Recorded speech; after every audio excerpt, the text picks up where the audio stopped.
আচ্ছা, আমাদের ভাইয়ের এই যে একটু শুধু কানটুকু নিচ্ছি, হ্যাঁ?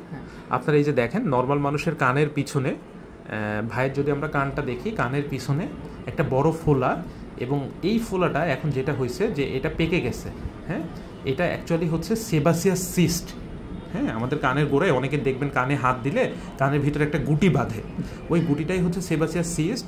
এবং এই গুটিটার যেটা সমস্যা, যে এই গুটিটা আপনার আস্তে আস্তে ঘাম জমে জমে এটা বড় হতে থাকে, এবং বড় হতে হতে যখন দু একটা ভাইরাস ব্যাকটেরিয়া এর ভিতরে ঢুকে, তখন এই জায়গাটা এইরকম ইনফেকশন হয়, ইনফেকশন হয়ে এই টিস্যুগুলো পচে যায়, অ্যাবসেস তৈরি করে, নেক্রোসিস হয়ে যায়। হ্যাঁ, তো এইগুলা আর্লি স্টেজে আসলে আমরা অপারেশন করে তখনই এটা ক্লোজ করে দিতে পারি, মানে সাথে সাথে ভালো হয়ে যায়।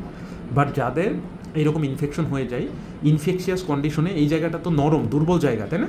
তাহলে এই জায়গায় সেলাই দিলে সেলাই টিকবে না, তখন আমাদের মেইন যেটা ট্রিটমেন্ট হয় যে এটা ইনসিশন দিয়ে এই কানের এই পুরা টিস্যু, এবং এই টিস্যুর ভিতরে একটা স্যাক ওয়াল থাকে, ওই স্যাক ওয়াল সহ আপনার বের করে দেওয়া, স্যাক ওয়াল সহ এটা বের করে দিলে ওটা একদম ভালো হয়ে যায়। এবং পরবর্তীতে আমরা রেগুলার ড্রেসিং করতে থাকি, তারপরে নতুন টিস্যু গজায় কানটা একদম নর্মাল হয়ে যায়। অনেক ক্ষেত্রে সেকেন্ডারি ক্লোজার করা লাগে। ঠিক আছে, ওকে।